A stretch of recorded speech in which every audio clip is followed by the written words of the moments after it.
Hello and welcome to today's episode of Piano TV. I am Allysia, your host, and today we are going to be talking about the easiest Mendelssohn pieces to begin trying if you are new to the composer and you want to start getting into his music.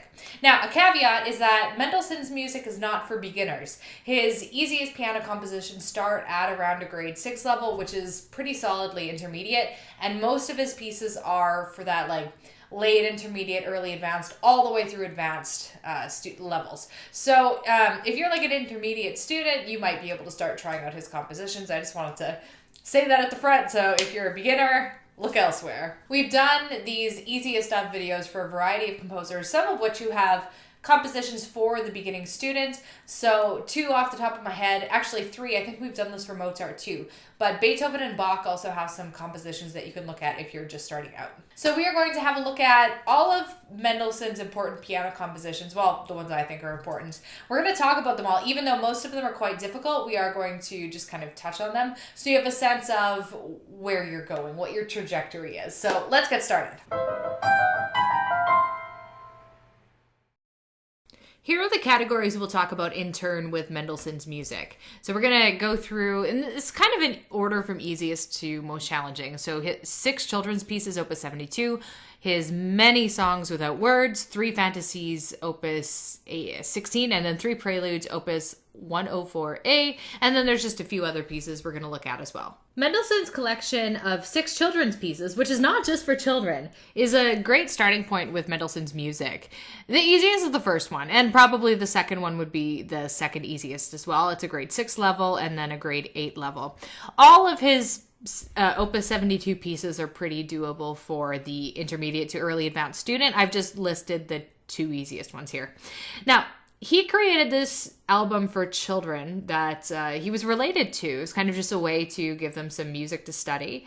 It was published after his death, but he signed off on all of them. So it was just shortly after he died. Like I said, except for the 5th and 6th compositions, those were a little bit harder.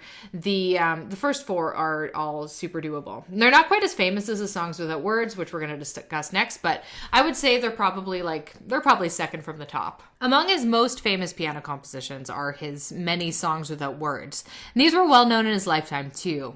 The songs without words span 8 volumes, and each volume has 6 pieces, and they all generally fall between a grade 7 to ARCT level in difficulty, so they're late intermediate to very advanced. Included in his songs without words are the very lovely and very playable boat songs, Venetian boat songs, which were inspired by his time in Venice. Now, Mendelssohn, much like Chopin, resisted putting titles on his compositions. He wanted to leave the interpretation of them open-ended. So that's why you have a bunch of pieces called songs without words, unlike, say, Grieg's music, where it's you have elf dance and stuff like that. This is what Mendelssohn has to say on the topic. What the music I love expresses to me is not thought too indefinite to put into words, but on the contrary, too definite. So here you have a list of what I would consider to be his easiest songs without words. You have everything starting from a grade 6 and 7 level and then up through grade 8. And they range in difficulty between Henley 4 and Henley 5. Some of these are quite well known as well. They're very, very beautiful. And honestly, pretty much everything from here on out is going to be too difficult for the student just starting to get into Mendelssohn. But I did want to mention them just so you have a sense of what piano music exists for Mendelssohn and what's out there if you want to start getting into it. So first is here his 3 Fantasies or Capriccios, opus 16. And these are pretty difficult. If you want to do any of the 3 in this collection, the easiest is the 3rd one, and it's a Henley level 5 difficulty. I do believe that the first 2 are significantly more difficult though. Now, they were each inspired by a trip to Wales he took with his friends, the Taylor family. Each of the compositions are after each of the daughters of the Taylor family. So there's 3 daughters, and then there's 3 Fantasies or Capriccios. Then we have his 3 Preludes, opus 104A. This is another set when you're at a late advanced piano level, then you can start approaching it. So they're at a level 7 Henley, and they're at an RCM ARCT level. So they're pretty much as high as it gets with the RCM. The Henley difficulty scale does go all the way up to 9. So 7 isn't the absolute hardest music that exists, but it's prohibitively difficult to most people. One very difficult but very beloved composition of Mendelssohn's is his Rondo Capriccio Opus 14. It's blazingly difficult. It's ARCT level through the RCM. It's one of the higher levels in ABRSM, and it's also a Henley level 7. And as I already talked about, 7 isn't as high as it goes, but it's still really tough. This was originally referred to as an etude, so it's like a piano exercise almost in quality. It's very beautiful though, well worth aspiring to.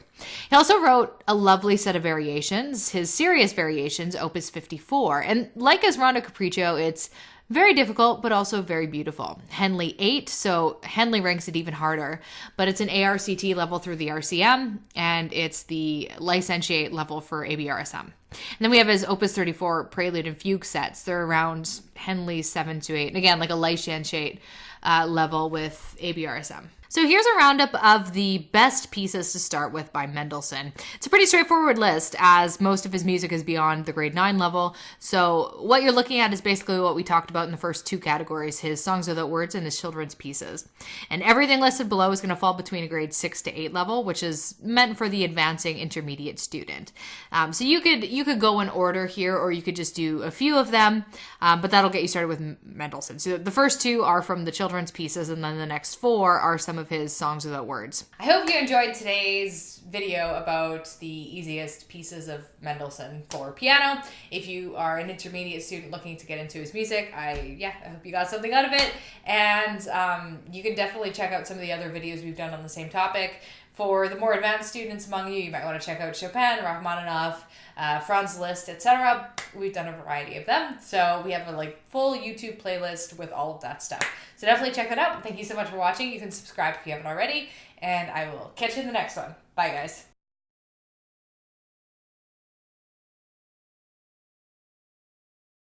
I hope you enjoyed. So they're at Henley level 7. I'm going to say that again.